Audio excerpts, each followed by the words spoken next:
And we are live. Peace and love, everyone. Welcome to the Healing Cypher. I am your host, Queen Tamara, and this evening we have a great lineup, amazing lineup, an amazing show for each and every one of us tonight. Tonight's topic, we are talking about the ancient future is now. Are we living out prophecies? We are living in this present dispensation of time in the year 2023 of the Gregorian calendar, the year of the white overtone wizard in the galactic calendar time, and the Aquarian age is all happening simultaneously. And so there's no denying there is a great awakening taking place on our planet. But what are we awakening to? Like, what is actually happening? Even amongst the unenlightened, uninformed people are wondering what is going on. And there's so much change is taking place, and it's a rapid change. Time is speeding up. People are searching for answers and exploring new ways of living, new ways of thinking, new ways of believing. It's just like a phenomenal change taking place. And there's a lot of talk right now about ancient civilizations and our connections to them. People are discovering more and more things about our past, and which influences how we feel about our present and our future. So tonight we're posing and we're exploring the questions and the stories about ancient civilizations. Are they really about us? Are they really about us now?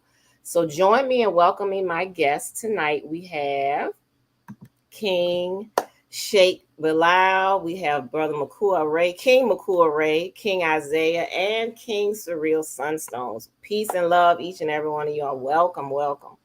So let's go around and introduce ourselves. We're going to start with you, Cheikh Bilal. All right. Peace and blessings. Thank you for having me, sister. Thank you. Sheikh Bilal, just a little old brother from Macon, Georgia, down here in the South. But my teacher on the path that I'm on, I guess he saw something in me to call me Sheikh as well. Uh, Coming from the Sheikh Bamba the International Sufi School, teaching Islam, Iman, and Ihsan, the path of the seven stations of the soul for spiritual improvement, and the path from here to Allah. So, Alhamdulillah, Allah kulli hal, Arabic saying meaning all praises due to God for every circumstance, especially this one right here today. Give thanks. Thank you. All right, let's hear from you, King Mikuak. Grateful to be here, and thank you for the invitation to be here in the presence of these fine men and yourself, sister. So thank you so much.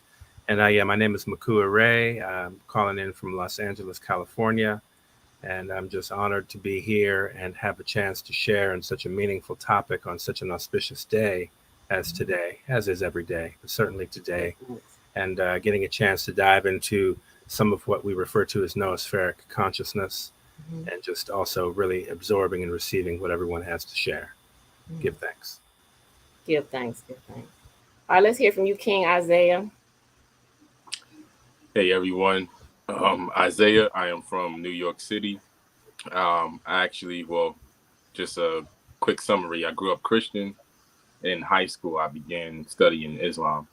My mom became Buddhist at the time, and eventually I became Buddhist with her.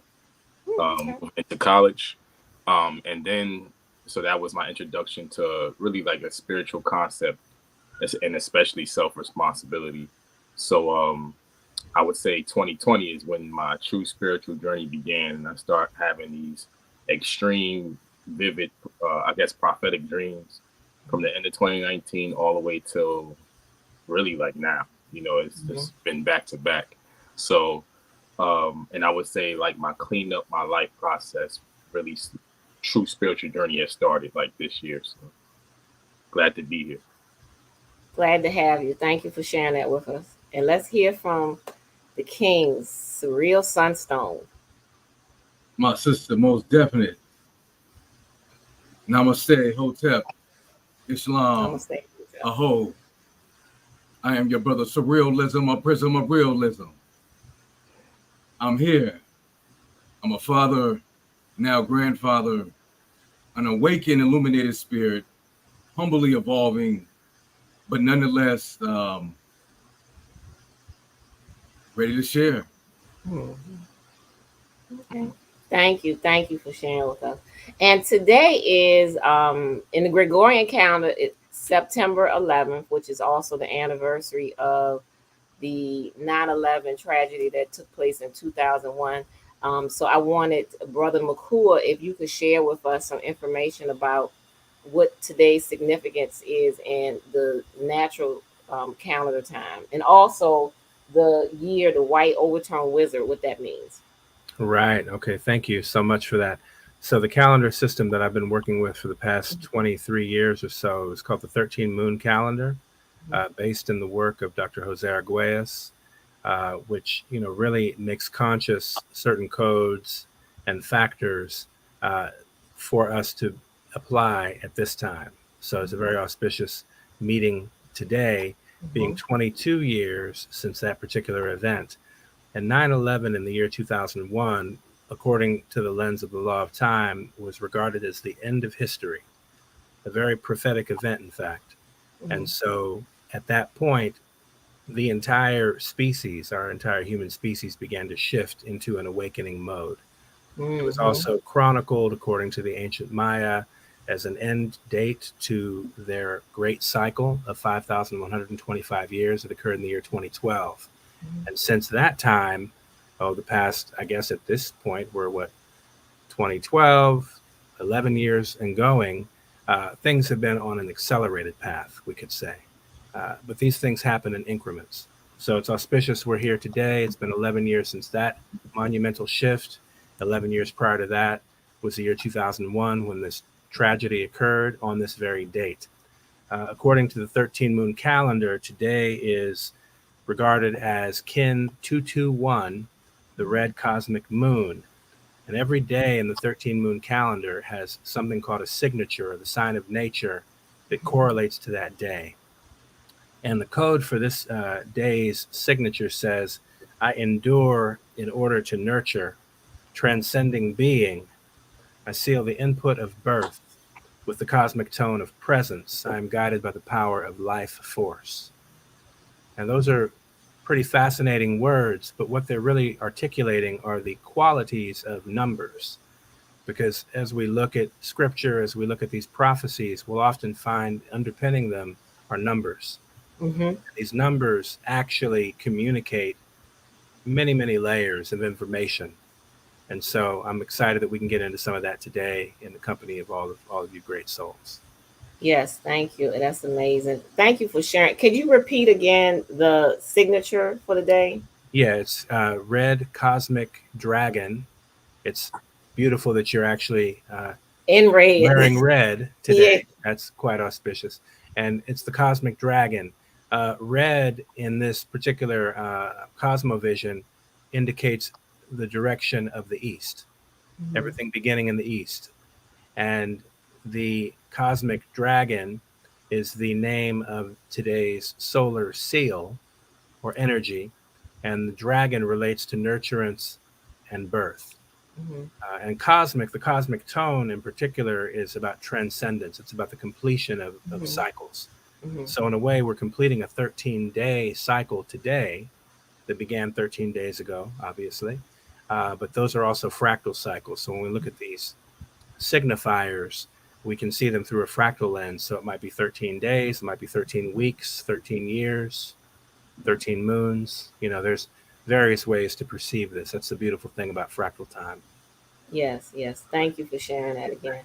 And I want to also add that Mikuak is a dear brother of mine, and he's my first teacher about natural time. And I think I have mentioned him to all of you, and I think I've mentioned some of your names to him before too. So it's like just a synchronicity of today's event. And I'm so grateful and thankful that all of you all said yes when I asked you, would you join me tonight? Because it's hard to get some of you all, because everybody's schedule is so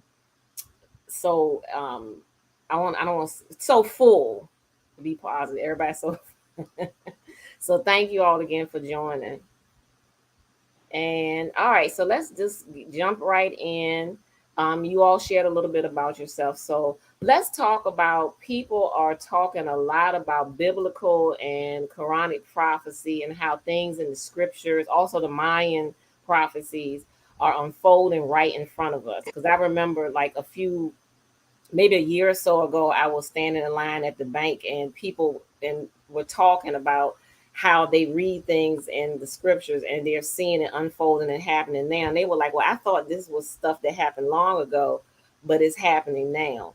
And so, are these scriptures books of prophecies for now, or are these stories that we're reading, are they just about past civilizations? So, who would like to answer that?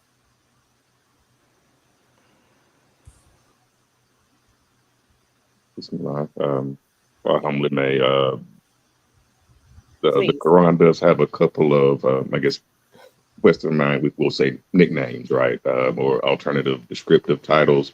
And one of them is called ad-dhikr, or the reminder, that which reminds you, right? But Yes. what is it going to remind us about? When we pop the book open and read all of those 114 surahs or chapters, and then we see stories of all the previous civilizations, and then we hear a message that was given people that listened to it, and then a message that was given and people that were like, I don't believe about that. And then later on in some of those same surahs, we see the people that were like, no, not really. Those civilizations ceased to exist, while the ones who did believe and then apply the teachings in life were actually able to flourish and live and exist a bit longer than the ones who were, unbelievers in the religious term. But if it was a reminder for them, and it's a reminder for us to look back at them, some of the things that they did to cut themselves short, we should bring forward to today. Like, maybe I should move like this. Maybe things have been so hard for me because I'm not giving God praise in all of the hardships like Job was in the Bible. Oh crap! Okay, so now I get to play this role of Job today and see if I can overcome all these worldly hardships by giving constant praise to God throughout them, because I'm getting stronger through them. But yeah, it's a definite reminder, and I think it's a book of prophecy forever. I think there'll ever be a day where the Bible, Quran, Torah, Bhagavad Gita won't be applicable. It won't be able to be used. That makes sense. Yes. Anyone else want to tackle that question? Well, it's so much to say here. Woo! I mean, humbly speaking, we're trying to define ancient spiritual concepts in a modern time. In an artificial time, nonetheless, it's a natural time in its perspective, or I should say in its foundation. Yes. The interesting challenge here is balance in duality. As I come to understand, duality in third dimension is right deadline center. It's in the roots. In referencing your question, I come to recognize that in order to expand, to understand these deeper spiritual concepts, because I come to recognize what is written is a deeper translation of a spiritual cycle. Yes. And these cycles are not only in alignment with nature, but also the planets. You're talking about the cosmos, the universe within itself, not to mention other life forms and other beings inside the planet, outside the planet, and doing my best to kind of edit my brain cells. It's so much, so much happening, and so much to stay in balance with, but nonetheless, it's all relevant, and it all is part of a greater cycle. I think the challenging part for a lot of us is taking ancient spirituality in a modern time, and how do you find balance? How do you make those sacrifices and those offerings that it will take for those of us who want to initiate to the next levels and become those wisdom keepers, or those timekeepers of a new spiritual, as I like to say, science and age, or spiritual science, technological age. But it has to be in harmony. It has to be in balance. And in bringing my thought to a quick close as best I can to edit, this is our challenge, is balancing ancient spirituality in a modern time with an evolving technology, but yet the people in their spiritual technology of themselves is not caught up or advanced or evolved enough to really bring in or usher in a universal change within the system that we're in. I know we're doing the best we can, but this is a very deep, we're talking about a change of a civilization when we get into the spiritual nature. This isn't just, to feel good, from my spiritual opinion, as I like to say, giving my 2-3 cents, how we do it. This is a civilization shift in spirit and soul consciousness. On that note, I humbly bow out. Thank you for sharing. Anyone else want to answer? Share their insight. All righty. All right, so let's move on. People, now this is something that I'm really interested in because this word comes up a lot nowadays, and that's Atlantis. People talk a lot about the fall of Atlantis, how Atlantis was this magnificent, advanced global civilization, but it failed due to greed, people losing their connection to spirituality and focusing more on technology, they say. So I can't help but think, are we the modern Atlanteans? Are we facing a society that is more focused on technology and less on people, less on the planet, nature, less on God or, the Most High? When you hear about Atlantis, that's what I think about. Like, is that foretelling this time period that we're in, or was Atlantis a real place and, our civilization kind of mirrors it? Or the story of Atlantis, is it about the future? What do you all think?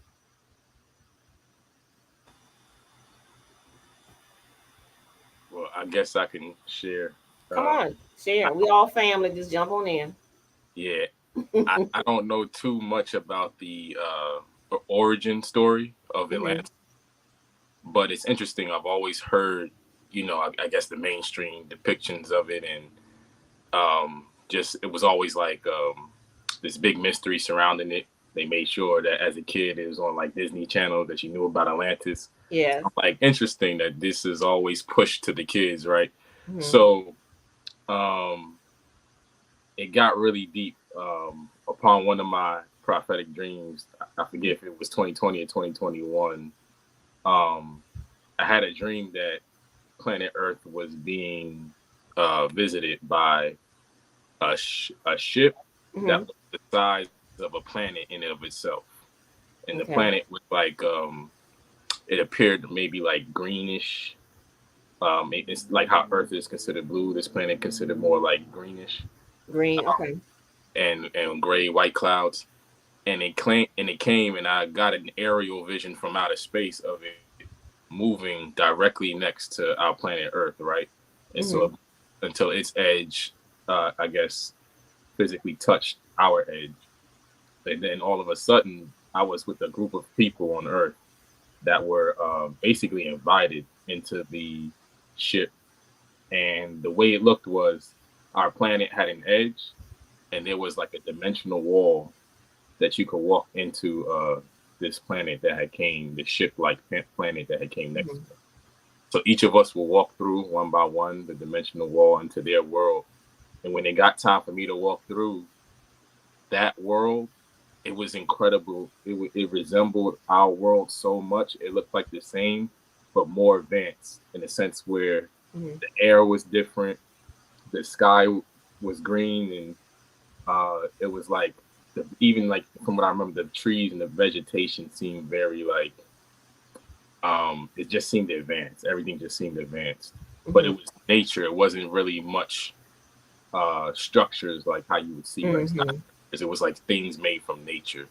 And then all of a sudden, these people showed up, and all of a sudden in my head, something said Atlanteans, like Atlantis.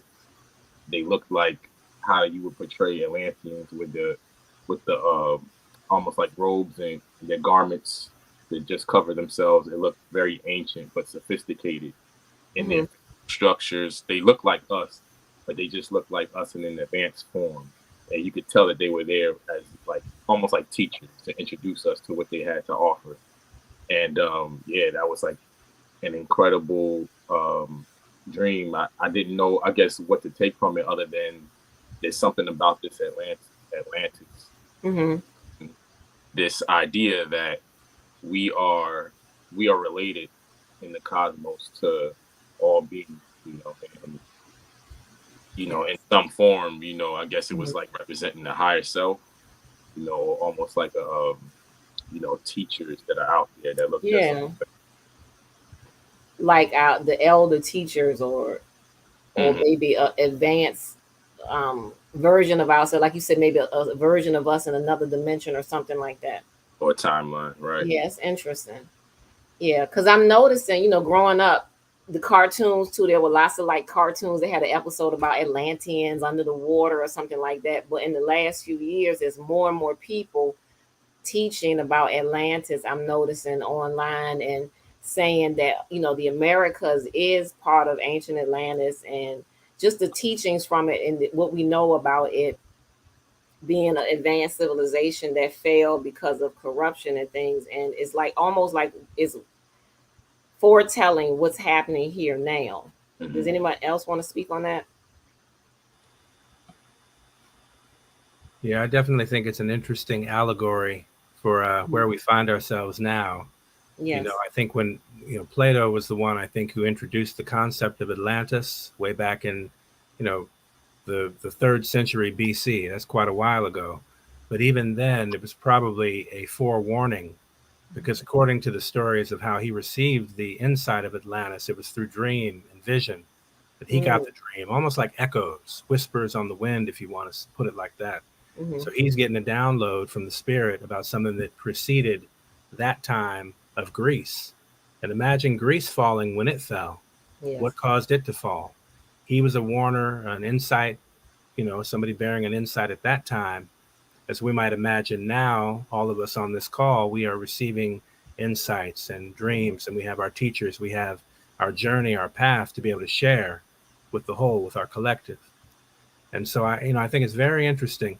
I think that it's an allegory to teach us and to warn us about what we're actually navigating right now. But it's also the concept that there's nothing new under the sun. So when we talk about Earth, we're talking about a university in the universe. It's a school where souls come to this planetary school. And then we also have to consider that, according to some legends and some lenses, Earth has been quarantined from the greater cosmic community, because the lessons we have to sort out here are things that can't be allowed to pollute the greater cosmic community. So there's a lot of that we're dealing with on a mundane level, that we're evolving here. Now, the interesting thing is I look at time as not a linear thing, but a continuum. And in that continuum, it can be imagined more as a spiral, so like a spiral staircase. If you're going up a spiral staircase, you get to look forward and backward through those various timelines, we might say. Yes. Get a sense of where you've been and where you're going, because we can draw from the preceding civilizations, and hopefully, if we're smart enough on the path, we're learning from the mistakes of others. That's a smart thing to do. And obviously, we have to learn through our own experience as well, but we can really be wise to learn from the experiences of others.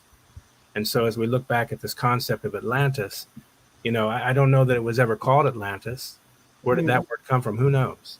Even the words and tones we speak today, it's like, it's allegory, but we can feel the essence of it. And we can certainly look at our current world stage and situation that we're all navigating together right now to say, hey, is there complexity from the layers of technology that we've been, wrapped in and that we're navigating with? I don't think everything is good or bad. It's a matter of how we choose to utilize it. But as the brethren also said, we have to bear things right now with a great, great sense of balance. Yes. We have to really find the balance and equilibrium in these things. So I look at the Atlantis story as kind of a cautionary tale. And the rate at which we're navigating collectively, like we're on a cycle, according to the ancient Maya, at least, we were coming to the close of a particular era. Other schools might say we've left a more of a lunar cycle and entered a solar age. That's another interpretation of the time we're navigating right now. We're coming to a solar maximum. So Yes. things are literally being accelerated Mhm. on our planetary scale by the sun. We can spend time thinking about that.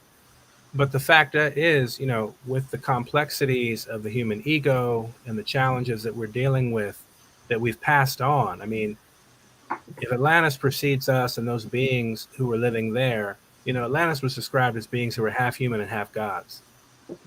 Okay, so they weren't just humans necessarily, at least according to Plato's interpretation. They were half human, half gods.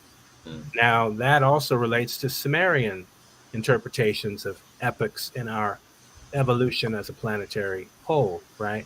Mhm. So what do we have to learn from the civilizations preceding Babylon?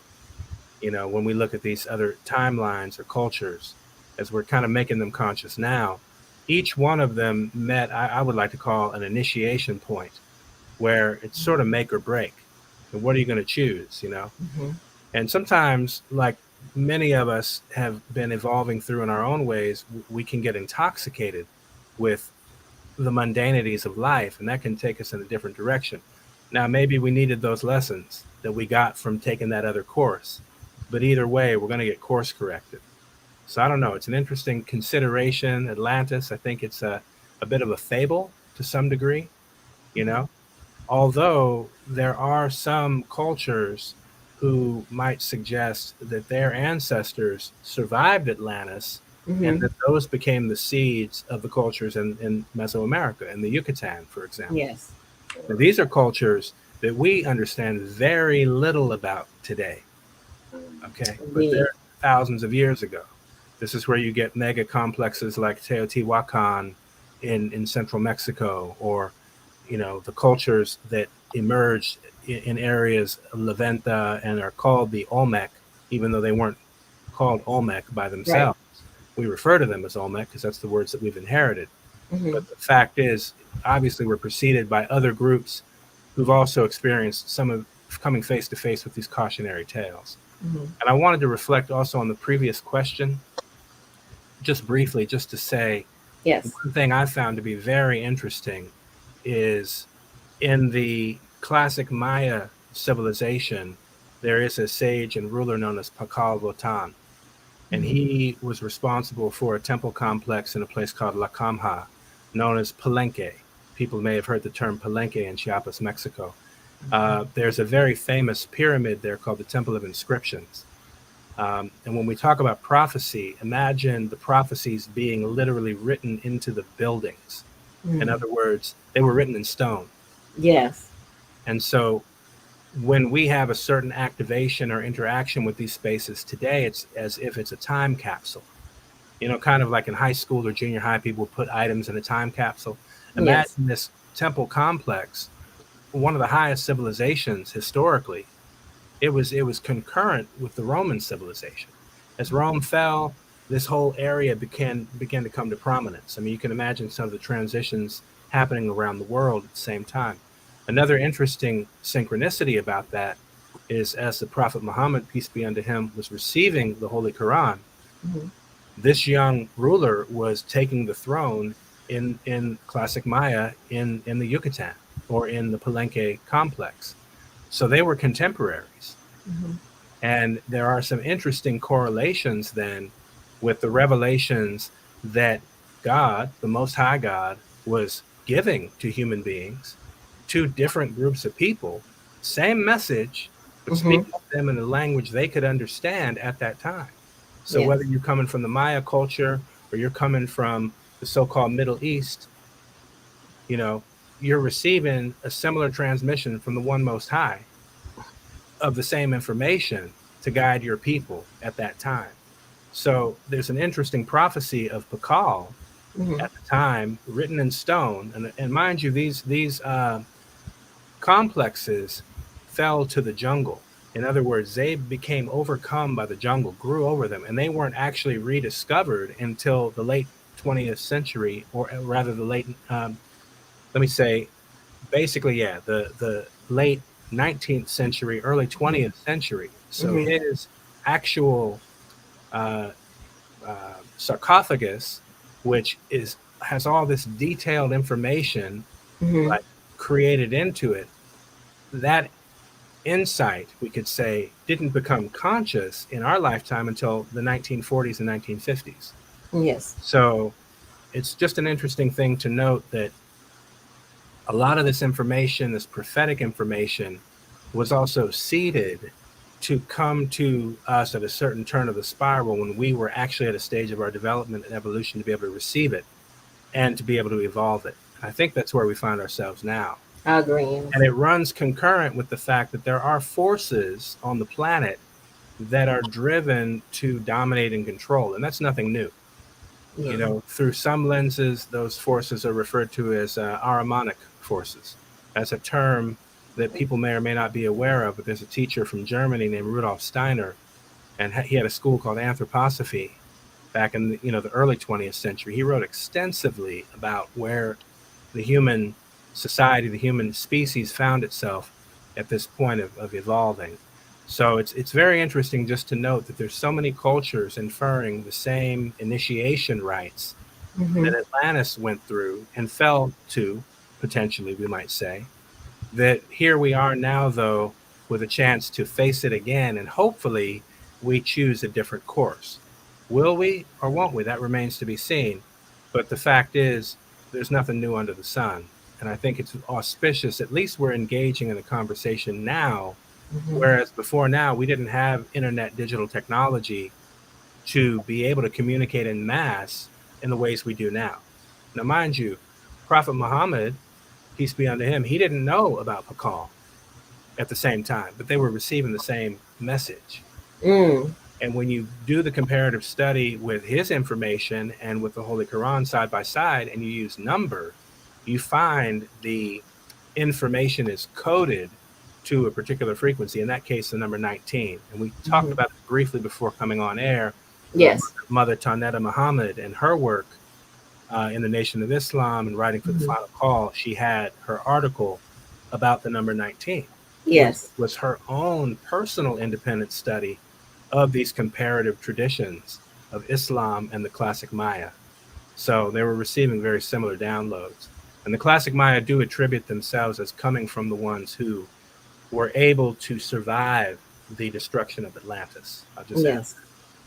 Okay. Thank you for sharing. Anyone else? That's been yeah. Real quick. Yes. You remember Sheikh Sufi gave a quick rundown on like the rise and fall of man, but he overlaid the material realm where we're at with this fabled Atlantis in the middle, and then the land of Mu at the top. So of course we're all inside of these material bodies here on Earth at a particular vibratory rate. Yes. And the land of Atlantis is said that we had a higher vibratory body, which could have been called a spirit body. So the consciousness of the people at that point in time vibrated higher. So they were able to have these advanced civilizations, technologies and things like that our mind just kind of can't perceive today. And then right on past that was the land of Mu, in Arabic, meaning one who is, or like Muhammad, one who is praiseworthy. Okay. And there was an etheric body, transcendent. So there's no more separation between this and or that. Everything was functioning on the same universal frequency. So there's no Christian, Muslim, Jew, Baha'i, or anything like that, and vibrations that high. And if we can create heaven on earth, like we're talking the nation right now, can't we create Atlantis on earth? Can we create a move on earth if this heart and mind connection between all of us can get raised a bit to work better on a collective whole? Because we only have this one pale blue dot floating around in endless space. And if we continue to siphon from it and never put anything back into it together, Lord knows when a time will come where people won't be able to exist on it. And that's not what we're sent here to do. Allah says we're sent here to be a khalifa to Allah. Means to not to rule over it, but to make sure that it continues. Like you be the one that makes sure that that grass still grows. Make sure that that soil out there can still take seeds and then get water and sunlight poured and burned onto it, and can then produce life in that darkness and bring it on out to life, so that someone else will just be able to go outside and pick their groceries in the next generation. We won't have to go to Kroger to get squash and zucchini. I'm gonna just go to my backyard. Right. That's good. Good answer. Anyone else want to share? Woo! So much to unpack here. Take your time. Man, and I'm gonna do my best to narrate and edit within my own conscious field of speaking. Great points by the other guests. Great points being brought up.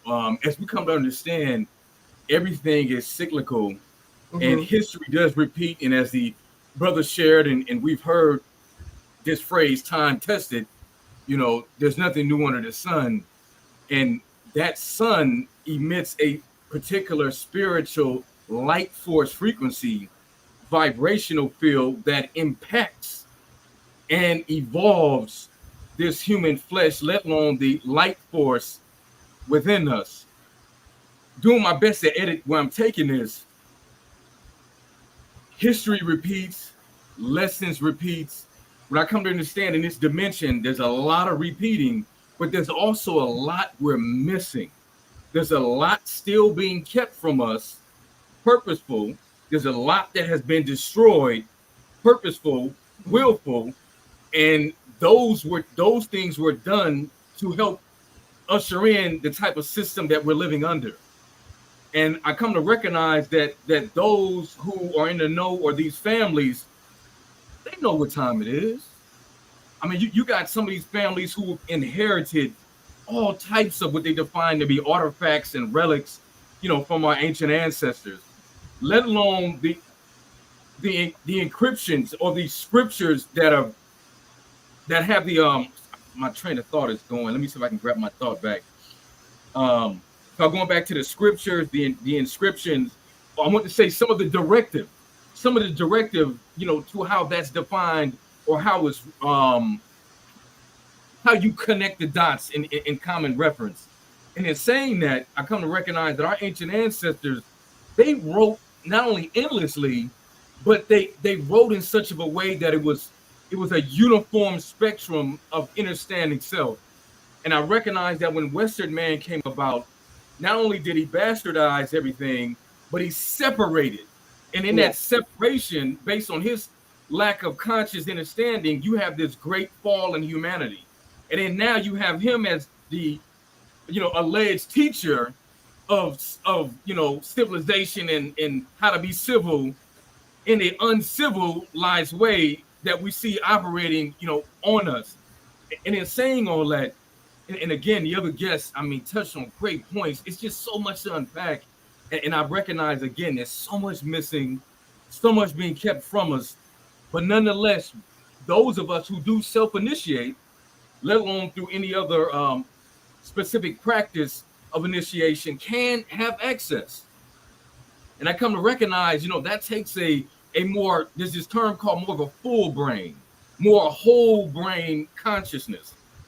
As the Western scientists say, we're only using, at most 10%, and I question that. Some say 5, maybe on average, you're lucky if you get to 10. So imagine a 90 to 95% capacity that's untapped. Yes. And in saying all that, it's so much to unpack, but I recognize there's so much sacrifice and dedication and focus that's needed for one to be an initiate, or a high initiate, or a high priest or priestess, because what we're talking about is a sacred spiritual science of inner and overstanding. And everyone's doing their best as a commonly referenced a commoner to understand high frequency vibrational principles that you can't have, you can't be operating at the base of your just reptile brain. You got to go way beyond that into a full brain spectrum, let alone the light body or the spiritual technology within you, to really, in my humble opinion, absorb, or how can I say this, absorb and emanate these conscious fields of awareness. This is a lifestyle. We're talking about, it's more than just, really a conversation or a reference of a book reference. I mean, this is a actual spiritual way of being, and graduating from third dimension into a higher galactic space and becoming part of a unified consciousness within our cosmos. So I did my best to edit and capsulate. My brain gets so excited and fired up, and I'm just so glad to be here. And again, the other guests, great points, great. I mean, the timeline is heavy because the more you get to the details, the more you realize, man, this is just a reference point. This is just a perspective. Yeah. There's so much more. So I'm a humbly bowed again on that one, boy. Ashe. Ashe. Could I speak to what he was saying as well? Because yes. He's making some fantastic points as well. And I just want to say, oh boy, I just literally lost my train of thought like that quick. It's amazing. Everything is moving quite fast. It's the energy all excited. It is. It's like a lot is swirling, but we'll come back to that. It's okay. I don't mean to cut. Okay. Yeah. Well, Sir'real Sunstone did mention that a lot has been destroyed and hidden from us. But I noticed in this new millennium since 2020, since 2000 rather, a lot has been revealed and a lot of discoveries have been made about our ancient past, our ancestors, especially now with the new LiDAR technology. They've able to reveal things that were hidden for a long time, like they're finding ancient cities in Brazil. But for decades, they said, oh, people only been there for a few thousand years.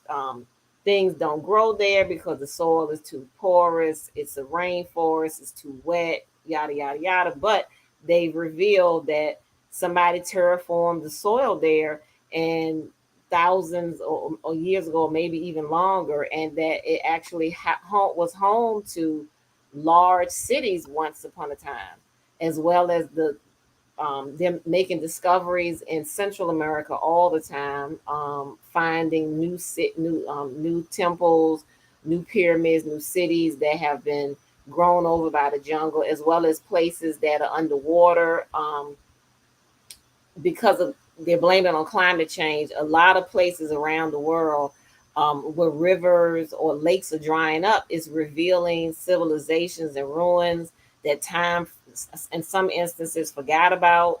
They're finding places everywhere, and all of this is coming into our field of study, into our awareness now, which I think is ironic as we're facing all this change, and every end is a beginning. So, the civilization that we're in now, there's some things are ending while new things are beginning. And we're finding all these discoveries from the past now. And I think that this may be a sign for us to think about those prophecies and the stories that we've heard of the past, how they had great, magnificent civilizations, but because of, I guess, the lower self, or if you want to look at it like that, they lost that connection to the earth. They lost that connection to their spirit, and their civilizations failed. And we know that we are our ancestors. So, I think King Mikuak said something about some of the messages that were left on the walls. They were encoded, and that people would be able to access them and understand them at a certain time. Definitely. And to that point, and I remember the point I was going to make to what Sir'real was sharing, a lot has been concealed deliberately. So the things that are being recovered now, some of those things have been known for the past couple of centuries. It's just that information's been held from your common person, because if the common person actually connected with that information, it would accelerate them to such a high degree that they would be uncontrollable. And so I think it's important that we actually posit the reality that we've also been living in a constraint, because there are factors that have wanted to maintain control. And it's like this: they might have found the artifacts of the antiquities. They don't know what to do with it because it's not in their capacity to activate it. Facts. They've never had that capacity. So let's just start there as a baseline. So what do? You conceal it to keep those who do know what to do with it and who are energetically, even genetically connected to it Mhm. from accessing it. Because if they are able to get any connection with these time capsules, forget about it. They're not going to be able to be put back in the box. And this is where we are now. Now, I'll have to say this too. One thing that is in our favor is the fact we have entered a solar age. Okay. Okay. We're in it. And we're only going to be in it more and more and more. And the only way to actually navigate the solar age is to willingly raise your vibration. Okay. Anything of a lesser vibration or a denser vibration is going to be transformed. And as they say, if you choose your change or your change will choose you. So we have the will to actually vibrate higher. And that does require a lifestyle change. It's more than reading text in a book and things like that. It's really comes from sincerity to want to know, you know. And they say my people shall perish from a lack of knowledge, meaning they didn't want to know. But we're a new breed now. We're not the same as our ancestors. We are our ancestors, but we're also an evolving version of our ancestors. That's why they're rooting us on that we reach our goals, because their evolution depends on our evolution. You see how it all works? Yes. So we're here kind of on a mission for those that we're here on behalf of. As one of my teachers would speak about the tumbling DNA effect. When you evolve, you bring along your entire line. And that goes all the way back to the beginning. That's the beautiful thing. There's a science called the gene keys that is something that has become, we'll say it's new knowledge. It's a transmission that is, new and available to humanity. For those that want to evolve and really want to shift, they can go to genekeys.com. But if you put in the factors of your birth date, including the location, it will give you a particular insight to these codes related to your own genetics. And every single one of us are embodiments of our package, if you will. Like, we have a whole lot of data. We are data bases, each one of us. I mean, imagine if we were to able to access the data that we are coming here with. It's part of that dark matter of the brain, and we're only accessing a certain portion. But what about the DNA and the code and the information there too? So because we're passing through something also called the photon belt, that's an aspect of this current age we're experiencing. What does that mean? That means that we're moving through a phase shift, and there is higher vibrational energy, kind of like a car wash. That's how I think of it. Like, we're navigating through this major galactic car wash in a way. And for those who are open and willing to evolve, who avail themselves through simple practices, having a clean dietary practice, just doing some simple breathing, just having a willing spirit, it doesn't take a lot. And everybody's eligible. It's just a matter of choosing. All you got to do is choose. Yes. And that requires a level of humility to say, hey, Creator, lead me where you need me. Show me what I need to know. And being available to doing that type of surrender. But we're going through a period where we're literally getting everything cleared out. That's what's happening to the planet too. So I don't want us to be dismayed by what we see on the surface of the planet, because trust me, just like those who've concealed what they know to be true. We know there's a word for that in Islam, right? Isn't that Yes. right? They're covering it up. They're concealing the facts. But the fact is they can't hold the shift back. All they can do is create company for their misery. So we just got to know that we're not going to participate in their miserable nature. Yes. And stay on a good foot with being available to what the Most High has for us. And here's the other thing. Psychologically, we've also gone through this challenge of wanting what those controllers want and doing what they do, because they're making a paradise out of certain things, but that's because they only have vision that goes but so far. So they can have their yachts, they can have their vacation homes and all these mundane things, but they don't know that they're more than their physical bodies. We are so much more than the physical body. Physical body is a gift to us to work out our karma, we might say, or our responsibility, though we're a whole lot more than that. We're light beings, and we have so many allegories and metaphors to apply, but they all apply. Yes. And so we're on an evolutionary curve. And trust me, a lot of these folks that have been holding things back for the lot of the people, they can't enter that room. It's like the brother Isaiah was saying in his vision, Prophet Isaiah right there, talking about going up those levels. Yep. You're not going to enter a higher vibration with backbiting and jealousy or coveting or any of that kind of mundane attitude, you're not going to be able to enter that green planet of the higher heart, right?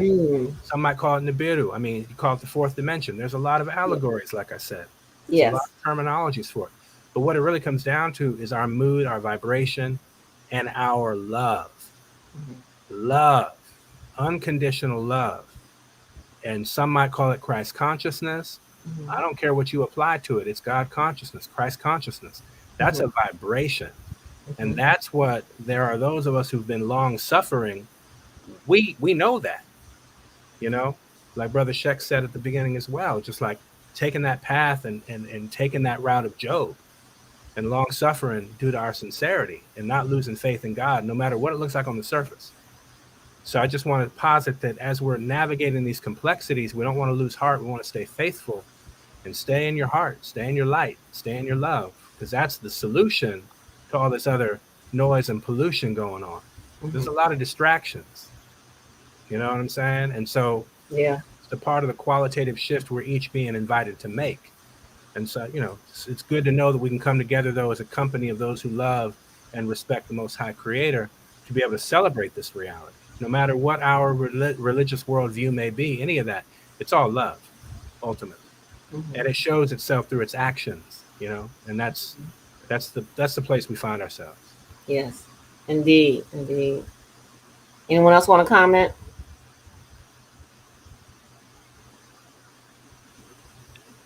I can just share briefly, touching on what both of you guys were sharing about the repeated cycles and stepping into your elevation of light in order to get to that next level. It's really like rearranging the concept of the things that I was studying in my own practice, where they say countless generations. These periods they call kalpas. Kalpas are like eons. That it's like millions and millions of years. And in these kalpas, like a cycle of evolution, and then you hit the Saha, like the Saha world, which is like the fall of man or the downfall. And then there's this event that like almost restarts humanity. The cycle repeats itself over and over. And so, in the practice, chanting like I'm Yehovah and they killed it to connect to the universe. It's like this constant polishing of the life. Polish your life and really steer through the karma pressure. Really dig deep into your karma, polish your life, and bring out your highest self. So, yeah, just listening to you guys, it's like I'm developing a deeper understanding of what that means. They say like you do this not just for yourself, but for 7 generations prior and 7 generations ahead. And when you said you bring a whole lineage with you here, that kind of like sparked my mind. But I'm just a student, so I've just been learning like, what does that mean? 7 generations ahead. How can I affect that timeline? So I just want to thank you guys for that. Yes, give thanks. The next question I want to get into, because some of the questions we've been answering and they just overlap one another and complement one another, but I wanted to talk a little bit about the native prophecies that some people may be aware of and how their messages are relevant to us. And the native prophecies, like the Hopi, some of the, I think, Mayan and other prophecies, and they talked about there would be an age where man would totally lose his connection to nature and to the earth and would become almost like the enemy or a cancer upon the earth, if you will. That's my choice of words. And if we don't learn to respect and nurture and the earth and ground ourselves and become one with the earth again, we would end up being destroyed or cease to exist, if you will, or just come to a lower state, depending on how you interpret the prophecies. And I know um, one of the things that it emphasized was not just us respecting and honoring the earth again, and the flora and fauna of the earth, and respecting one another and loving one another, but in restoring peace and harmony, but with planet restoration. Because if you somebody brought to my attention, I was talking to over the summer, and they were like, cars were invented a little over 100 years ago, but look at how much damage they've done since they've been destroyed. And I thought about it, because I've been seeing cars my whole life, all different types of cars. And since cars were invented, look at all the different kinds. They went from metal to now a lot of them are plastic. None of that stuff is going to break down anytime soon. And if you go to a junkyard, there are junkyards everywhere. There's not like just one big place. They don't recycle cars when they break down. Some parts they do. They recycle, they reuse. But these junkyards are like car graveyards. They're all over the place. And how long is that going to sit and take before it actually decomposes, if it ever decomposes? And then all the damage that they have created with the fossil fuel emissions, the other harmful chemicals that they put into the air, into the water, the fossil fuels that they're extracting from the earth, like the oil and the petroleum, which is used to fuel these vehicles. All of this has come into existence because of the vehicle, the car. And it's only been a little over 100 years. So that's just an example of one of the things that we have to be more mindful of in the older generation, because I work in environmental justice now. The older generations made a lot of decisions based on greed or whatever motivated them, and not a lot of consideration went into the earth, the planet, this people, how it would affect the animals, how it would affect the trees. And so now a lot of us are being more mindful and intentional of our practices and what we use and what we consume. How do we fix all of this? Or is it too late, do you think? Or Don't think it's ever too late. There's always going to be people like us that are trying to I know that there's no compulsion in Islam, right? Like Rafideen, but Sheikh Sufi mentioned some people can go their entire life and not have one original thought outside of their society's programming. So there's always going to be some people like us that are trying to assist our people who might be in that particular, vibration, to try to get it a little bit higher, because we're going to need them tomorrow. I mean, we really need them today, but we're going to need them tomorrow. So there's always going to be some people like us that are fighting, putting the work out, so that, inshallah, Lord willing, these vibrations hit somebody that it was meant for it to hit. So that this next generation won't have to fight as hard, or won't have to overcome some of the things that we had to work through, because we took care of it preventatively. If we look at some of the prophecies here, like the natives, the hair on my body started to stand up. Because when I said, yeah, give thanks, they're with us. Give thanks. There's one right here in Macon, Georgia, though, right? As soon as the colonizers came in and got through their last few battles with the Spanish, American, French War and all of that, trying to take claim of Macon, Georgia, because they knew that we were on the 32nd parallel. They know exactly where we're at right here. And they know how old these Indian mounds or earth pyramids are that are here. So they fought their behinds off to try to gain control of it. And as soon as they did, and they pushed the last few natives out, and some of the elders that wouldn't give up their secrets or wouldn't give them the knowledge that they were seeking, they were either killing them, selling them into slavery, or pushing them out on the Trail of Tears. But there's a prophecy and a saying that the last group of natives that were forcefully pushed out of that area, right in the middle of a bend in the river. So everything was fertile right there. Everything. And they had tributaries dug out to where everywhere around that area could have access to that same water. The people that were coming in colonizing were doing the same thing, except that they were rerouting that water to the downtown area where they had all their nice houses and stuff at. So some of these slavery style houses in downtown Macon have cisterns up under them with crystal clear water from certain parts of that river that's supposed to still be flowing to that area where they pushed those natives out of. Okay. With it not flowing there right now, that particular side of town doesn't have arable soil. It's like it made this transformation into what we call that good old Georgia red clay. Yes. That side of town used to be, they were growing corn and beans and wheat and everything all over there in that complex we took you to. But now if we were to leave that area and go right across the street, it's red clay. Everything that was set up for it to be irrigated is no longer irrigated. And when the natives noticed what was about to happen, they thought back on their prophecies. Wait a minute, there's one about people coming over and there not being a lick of God in them. And they're going to come over with their ways and then try to take over ours. Like they knew something was going to happen eventually. And they had a prophecy set ahead that said if anybody were to push them out of that land or take it from them, that now those people would never be able to leave from it, ever. And you won't be able to grow anything there. You won't be able to do anything with the land. Their last hurrah was to curse that entire side of town for the people that they thought were going to take over that side of town. But what did them devils do?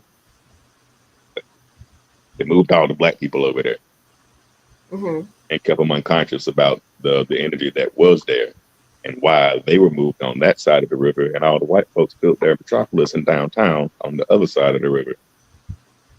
So to a certain extent, I think some of those prophecies do work, but with this one, the colonizer kind of tried their best to like make it go awry. Okay. There's a housing project right around the corner from that same Indian reservation, and they have a community center and a gym right across the street from it. Yeah, there's a fence separating that community center from the Indian Mound reservation site, and that fence is so close to Native American Indian Mound that it's actually cutting into the side of it, like water coming down and then dirt coming to start to expand out into the gate. And the people that stay in the housing project don't even know about the mound. They don't know that their community center is on Native American ground, people who have the same DNA and skin color and spiritual system as them. So if they were to get out of that, not trying to stereotype my people, but to get out of the complacent project mind and try to get out of that area. I don't want to wake up with fences around me. Yeah. I want to wake up with a picket fence around my yard. But if they were to get out of that vibration, look across the street and say, I wonder why that big 12,000-year-old Indian man is right across the street from where I live on Holy Land. Yes. We was just outside drinking 40s and smoking weed across the street from a 12,000-year-old Indian mound. Exactly. When I go outside now, I got to get myself straight now because I know I'm on holy land. Ashe, yes. As soon as they realize that, the people tend to wind up changing. And I did a social experiment and it worked. Well, I have some elders in my family that may not have known, and I spoke about it one day at a cookout just to see, who I would be interested in it. And I mentioned that same thing about how you can grow grass on one side of your yard, Grandma, but over here where we all park at, it's all clay. Have you ever wondered why certain sides of this town got big old hills in the middle of nowhere? And no one talks about them big old hills. And she's like, I never thought about that. Did you know that fort right down the street from you that the white folks built is on top of a sacrificial mound that the native Jews? So they put their fort on top of the Indian mound and then put a fence around that whole area and renamed it. So that when people go to visit it now, they go to visit it for the fort, and that's that history. They don't go to visit and then connect with the Native American history. But when I told my grandma and my elder aunts about that place, they look at it different now. They don't look at them like savages or pagans or people who couldn't, have a civilization. because they let me explain about the cornfields and the trading center and about how other natives were coming here to trade with them because it worked so well. When the white people found out about that prophecy, they tried their best to like edit it, to weasel themselves out of the vicinity of it. And the only way that they were able to do it was to go on the other side of the water. Alchemy, huh? Amazing. Okay. Thank you for sharing. Yes. Anyone else?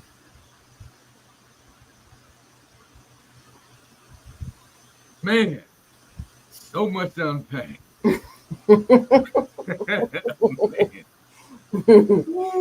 I'm all with it, brother. Man, look, I appreciate you. Woo! I mean, prophecy. Wow.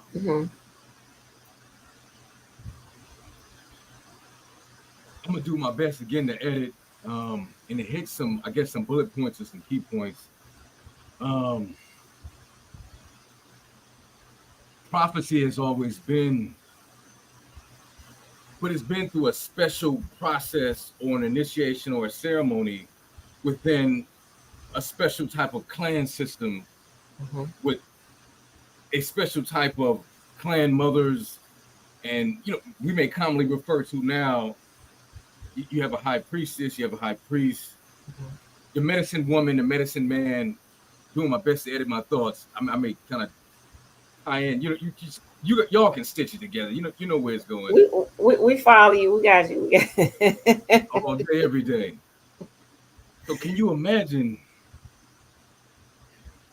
There was a spiritual hierarchy to this process. And so much has been written, so much has been left, so much has been said throughout time, so much has been recorded throughout time. We are awakening in a prophecy cycle. The creative challenge is how can I say this? How clear or how much do you want to awake or become awakened in this process? We are all super sensitive on a spiritual level to energy, to light. There's so many things that have been put in place to dim your light or to dim your sensitivity. In saying this, there's so much, you know, we have to jump in and out of to enter and understand. But then there's so much of a commitment in this process to really understand, well, what role do I play in prophecy in my own life? Because, you know, as the brother shared, we're carrying ancient DNA, you know, as, you know, using Western terms, or ancient knowledge, ancient information, knowledge, and wisdom, light codes within our cellular or physical structure. What I'm learning is that in order to activate that light code key, there's a deeper sacrifice and commitment that takes place to have that universal inner and understanding. And doing my best to tie all this. Yes, we're living in prophetic time. Yes, everything the ancients said from various time periods relate to now. I think the challenge is when you awaken to that realization, I like to say the creative challenge for each of us that's relevant. It's like, well, what are you going to do now? Once you start to awaken to know and to make these connections, because spiritually, as I like to say in my own reference, you're coming online.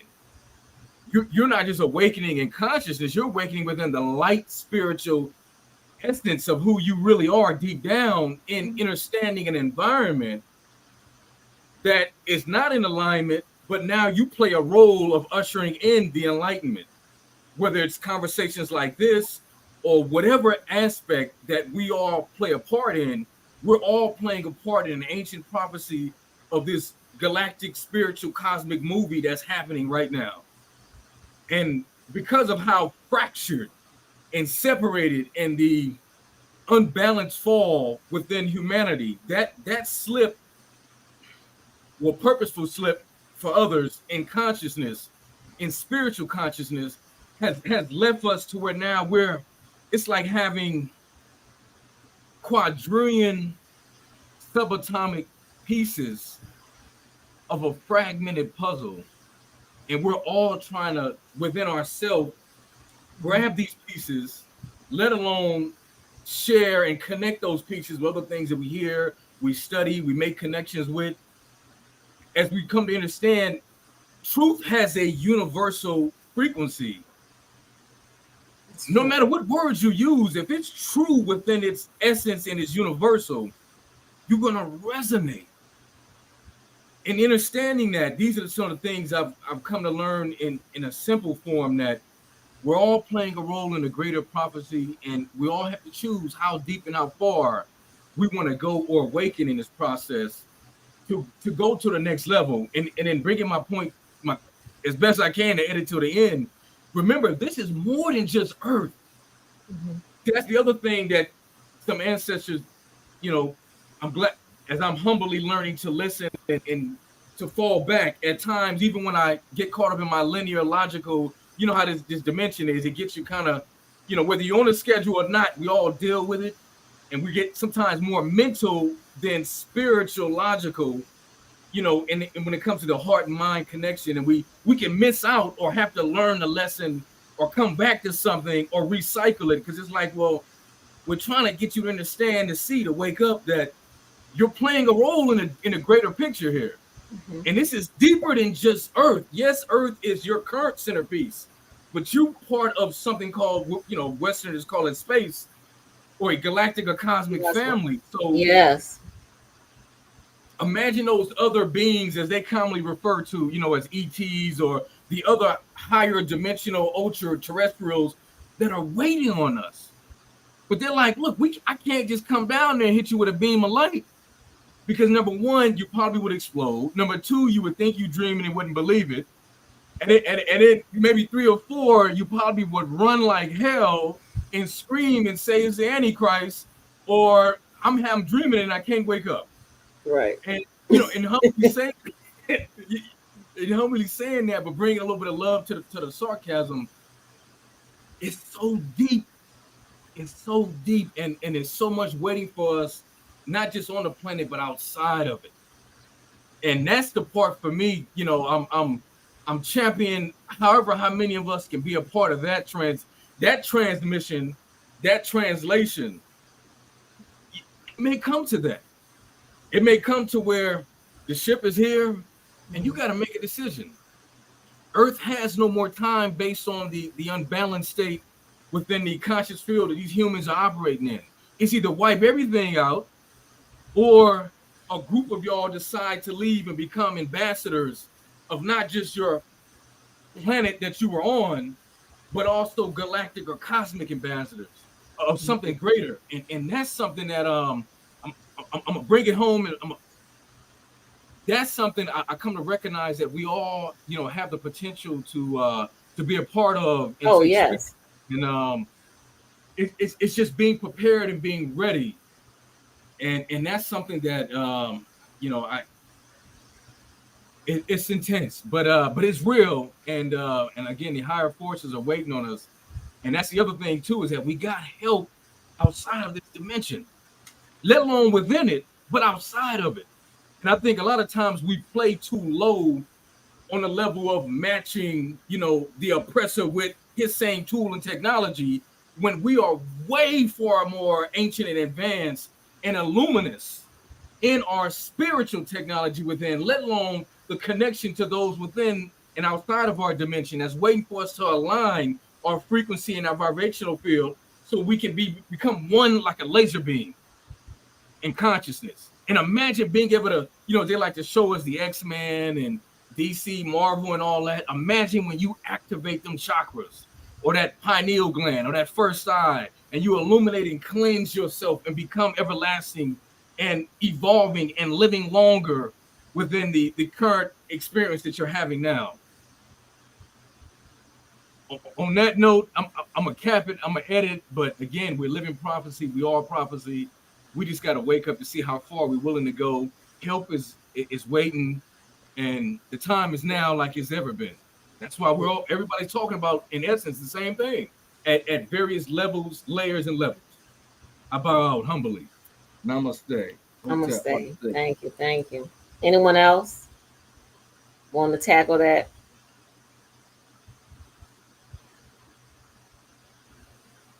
Just real quick, I'd be remiss carrying the name of one of my grand sheikh's sons and not mention Pig. You remember Sheikh Mubamba in this last poem that he wrote alludes to what he knew about a 400-year prophecy or a 400-year plan. And it's probably about a 3 or 4 page panegyric, but with the Arabic, you have to read into it so deep to pull everything back out. But in it, he describes people like us in such a universal way. Mm-hmm. Like in the future, my greatest disciples won't speak Wolof. So we can kind of elevate it a bit, not to keep it centralized to Senegal and Wolof, but the people in the future that would be moving the same way as he was moving wouldn't be able to naturally speak their original language. Right? That sounds familiar? Yes. My name is Master Muhammad. I came to America by myself, but does not speak his original language, because neither of my uncles speak their original language. And in that same poem, he winds up mentioning something similar to how we're alluded in the Bible about the seed of Abraham and of land out of their own for 400 years. In Second Baruch, it kind of finishes or adds on to that story and says, "But yea, though in the land of their ancestors, they will remember themselves."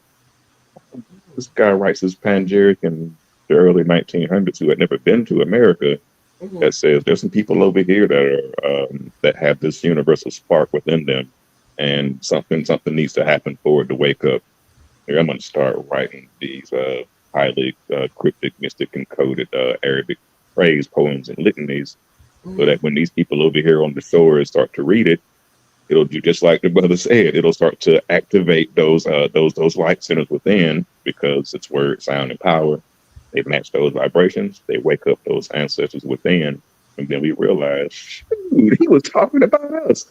Here I am over here in the West. I don't know no African languages. I'm trying to learn Arabic, but with trying to learn Arabic, I learned what he was saying in an African language. Like, how do you explain that? Amazing. Okay. Sounds like God. All roads lead home. You see that, right? Yeah. That sounds like God. That sounds like Allah. Yes. You know, many people, many tongues, one love. One love, yeah.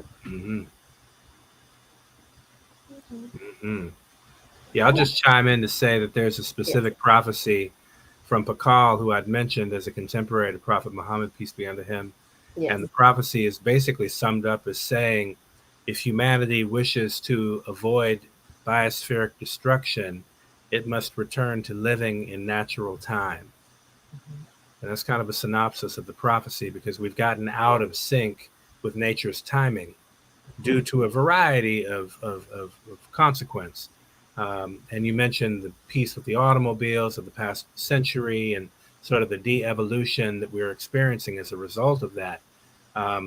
One interesting thing, though, is that as we're de-evolving, there's sort of this crossfade effect. While we're finding that we're de-evolving, that effect is causing a catalyzation of our evolutionary potential at the same time. So it's like when we're looking at something as a negative, we also can appreciate that in the binary reality of it, there's a positive hidden in there. And so what I think we're experiencing right now on some level too, which relates back to this prophecy, is this major phase shift brought about by the complexity of all the materialism and all of the density of this material age. And as a result, it's actually kicking us into a higher gear of spiritual awakening, even though it appears on the surface to be very debilitating and very undesirable. So for those who are actually a frequency match for the shift, that intensity is causing a whole lot of us to really evolve and accelerate, even as on the surface and mainstream media and all the things we may see out there may be reflecting something undesirable. So just to say, we want to be very careful with how we overjudge or overanalyze anything in this process, because at the end of the day, it's all God, and the Most High is capable of anything. Like, let's not limit God. They say if the problem's too big, then your God is too small, right?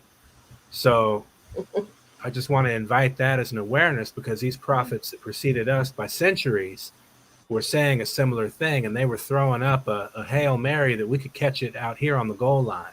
And that's where we are. It's been centuries in the making, and here we are. We are finding ourselves, obviously, at the precipice of the 6th mass extinction, that is regarded as being brought about by human impact.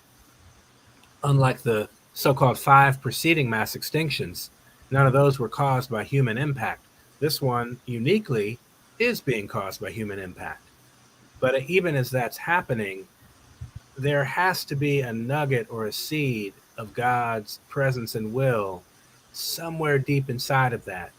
And I think our task is to really find that and pull that out, emphasize that, water that, nourish that, because whatever we put our attention on will grow.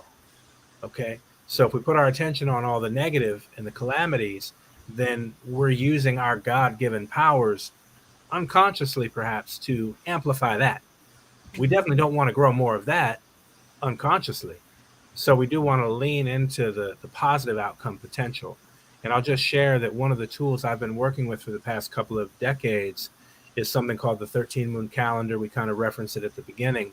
And this is a calendar to actually help us shift our consciousness from the density or the negative impacts of the Gregorian calendar. When we get into the Gregorian calendar, we have to begin to recognize that's 4 centuries worth of a disconnection from the natural cycles.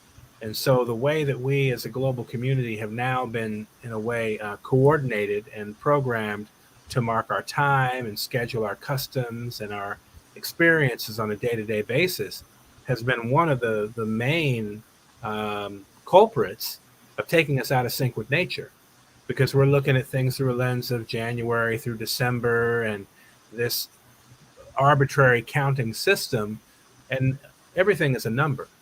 And so if we're using these particular frequencies or patterns that are desynchronous and arbitrary, that there's nothing actually connecting us to the organic, which also introduces us to that technology I think we've all been talking about, that spiritual and inner technology. That technology we possess is far greater than any of the mundane technology and the AIs and the this and that.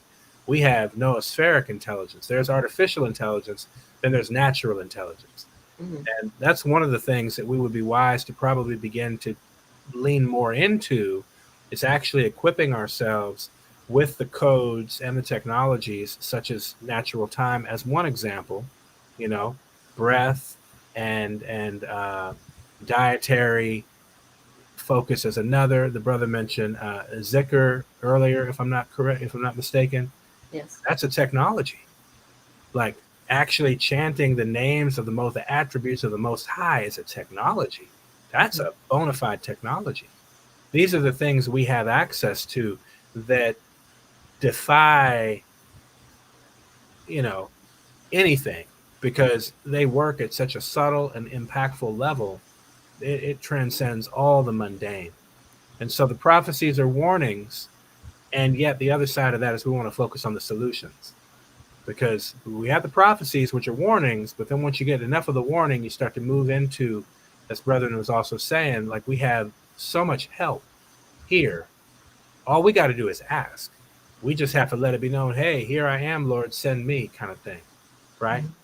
Right? Like, yes, the name Isaiah, right? You know what I'm saying? Like, these things are, powerful, and they matter, every bit of it. So I'm just suggesting for those listening, if you want to check out the natural time calendar, that's one tool that I would encourage people to look into, to begin to equip themselves and add to their tool chest and their medicine bag and their tool belt and all of that. These are various tools we've been given by the Most High from our ancestors to assist us now through this maybe perceived dark night of the soul. You know, the beautiful thing is we're all here together, and I think that's definitely God's grace for sure. Give thanks for that. Yes. Yeah, absolutely. All right. Before we end, are there any closing remarks about tonight's topic before we get into the closing things out? And it's kind of a play on words with like name of God, right? Kind of how it's used in the Bible, Emmanuel. But then if we apply Arabic mind to that word, it adds a whole other level of meaning. So like never abandon Emmanuel, English. Never abandon your Iman. Iman is faith. Faith, yes. Never abandon your Iman. You, added God. Never abandon your faith. You God. You never abandon your faith. You God. So never abandon your manual, your book. Because Emmanuel is in the book, and your Iman, your faith, and your belief is in that book.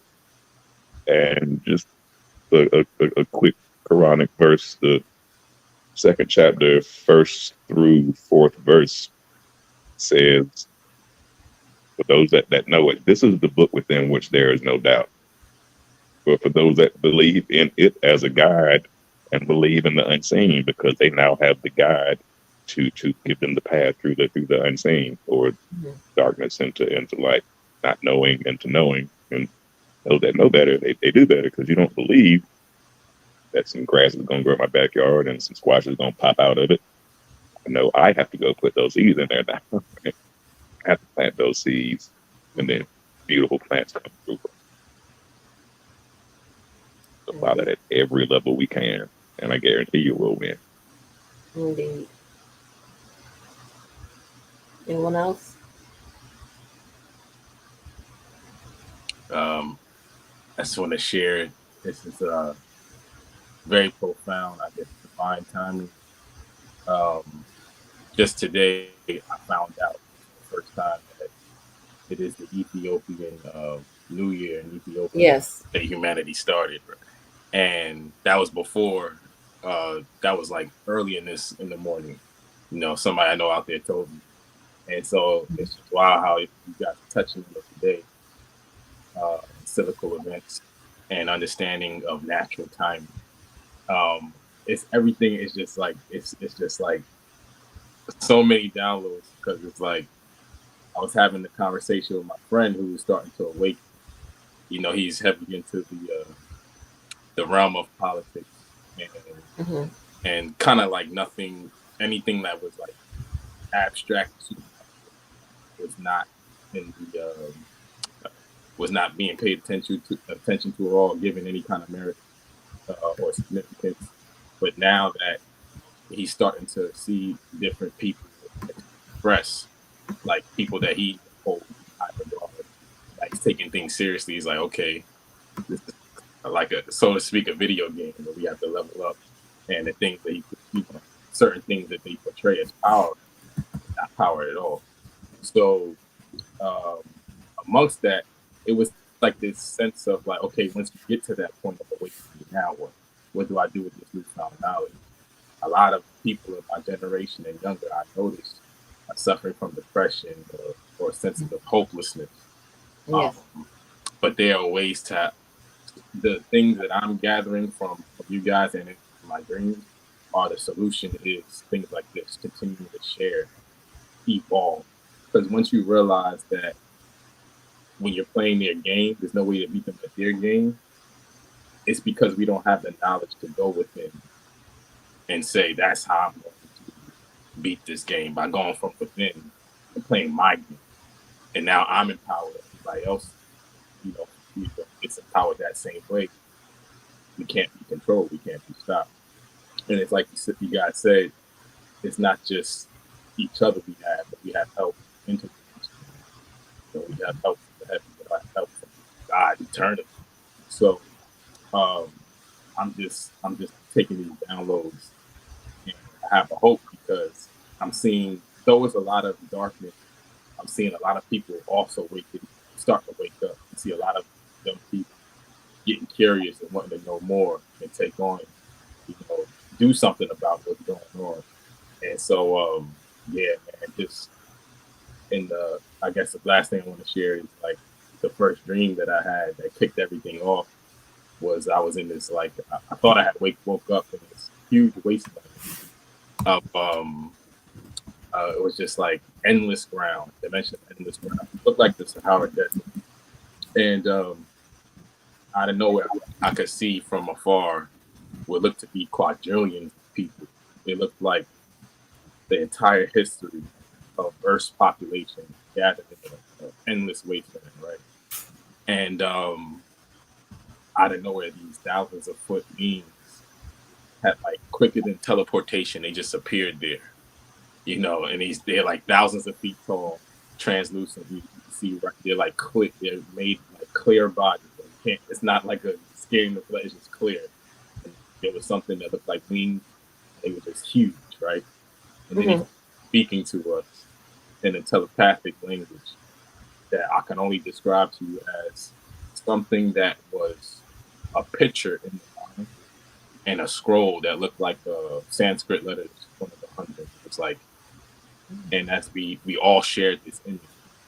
And this is how they're speaking to us, right? And they shared this image on down the scroll, and it was they were reading to us, and we all understood it. Whatever our language was, we were all understanding that. And I'm taking this now as this is the importance of unification and coming together, right?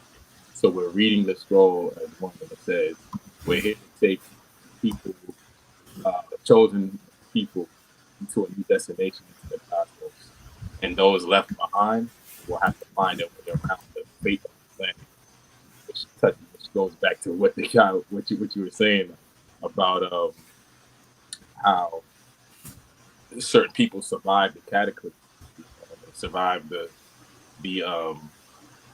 reboot purposely. And so I was trying to figure out, like, what's the significance in that.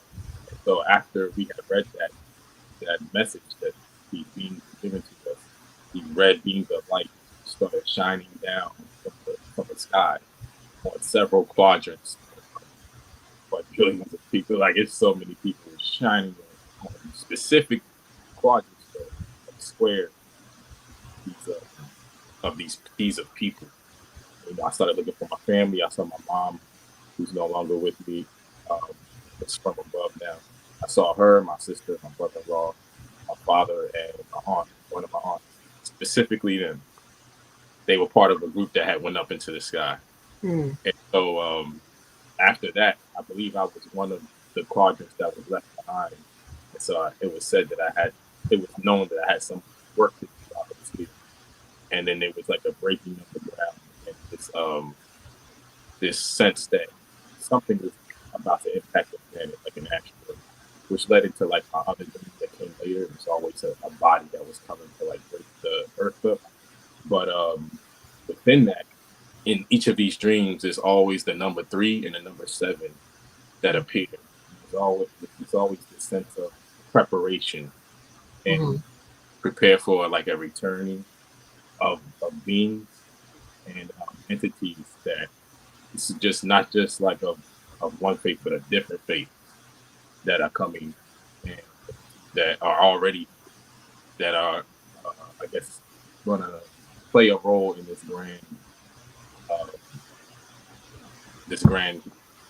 play into wherever we're going, So I just a lot of the time I think about it, and I was like, I didn't really have any solutions or any like, I guess, end takeaways of how I can apply it to my life.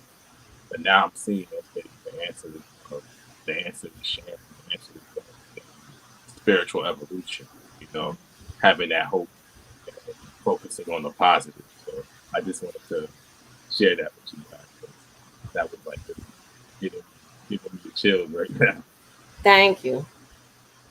That was powerful. Yes. And powerful messages. And it also shows us that we got lots of cosmic help. And that's a very deep point. And Brother Isaiah, I want to say that tying in your dreams, see those dreams, not only do you get messages, not only can you tap into prophecy, not only can you see past, present, and future, not only can you have ancient or ancestral contact or higher dimensional ancestral contact, there's so much that is coded within a dream. And I come to recognize and learn through various teachers over the years that being able to decipher the dream goes back to your spiritual evolution, because the dream is going to come to you in a certain aspect that it seems like you can't understand, and there's aspects you get, other aspects you don't, but that's to keep you moving forward and keep walking towards that evolutionary light. And in saying that, that's the creative challenge, is being able to recognize that the dreams, that's your spiritual navigation system of your conscious and subconscious working while you are asleep. But remember, everything is conscious outside of the physical. In saying that, just because we close our eyes doesn't mean information or knowledge or wisdom or messages or images disappear. Everything is still online. And remember, when you come out of the body or you ascend below it, or some say above it, you're able to tap in into your universal spiritual self. You sort of bring in things sometimes that may look like a glitch or a short circuit, but is actually meant based on where you are within your evolution. Took me years to accept all that, because some of these dreams just seem crazy. Sometimes you're like, man, what the hell does that mean? And why did I see that? And what does, but I realized that if you hold on to it, took me years again to realize, don't throw it away because you can't make sense of it or it seems way out. There's something, whether it's old trauma, ancestral trauma, there's something, it could be emotion, it could be mixed with something happened to you today, it could be something within the ancientness of who you are. It's a lot of inner layers overlapping themselves. And in saying that, I realized we have to be not only patient, but also forgiving to ourselves and not hard on ourselves when it comes to this process. Because, you go through different time periods and shifts as you become back in contact with your whole self, let alone recognizing the environment that you're in. Because remember, this game is very, at least from a Western standpoint, they're very cerebral. They're very mental. But you got a spiritual, logical system within you that will allow you to go above just a linear way of accessing or acknowledging or piecing together. There's always answers. I realize we just have to ask, whether it comes to your dream, or it comes to a book, or it comes to a show, it comes to a conversation. It's being keen enough and sensitive enough to know that, I just got an answer to a problem or a situation that I was struggling with.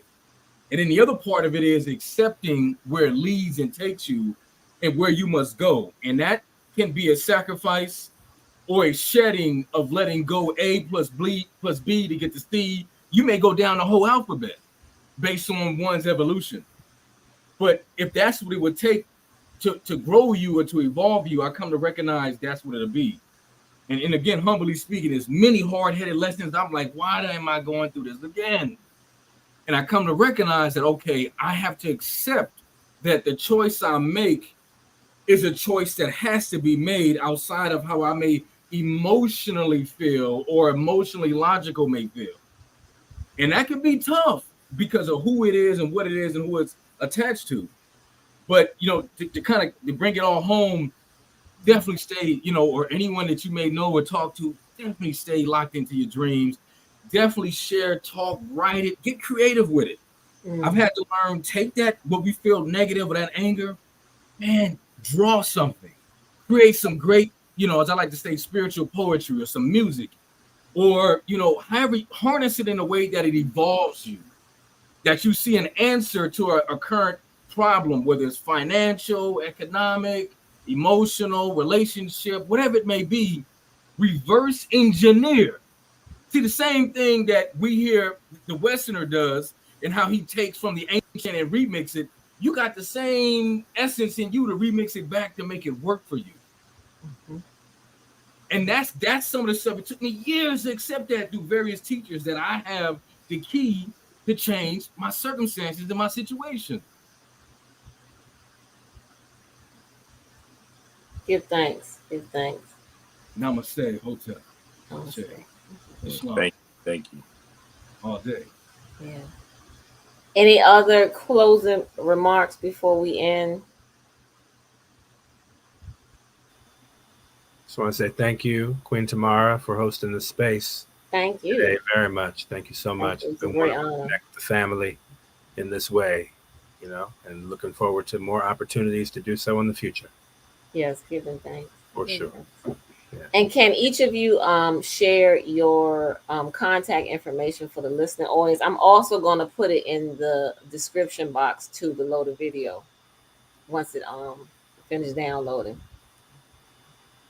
Sure. Yeah, I'll go ahead and jump in. People can reach me on Instagram at Mikuak Rai, Mikuakrai. That's the same on Facebook and TikTok and all the usual places. Okay. At Mikuakrai. And they can check out the harmonicfactor.com for more information on natural time and the 13 moon calendar. Yes, thank you. Thank you. Cheikh Bilal. Thank you, Bilal. Find online up under the same name, except for the word Sheikh is actually in Wolof. So you'll search for this word Sir'real, Sir'regne.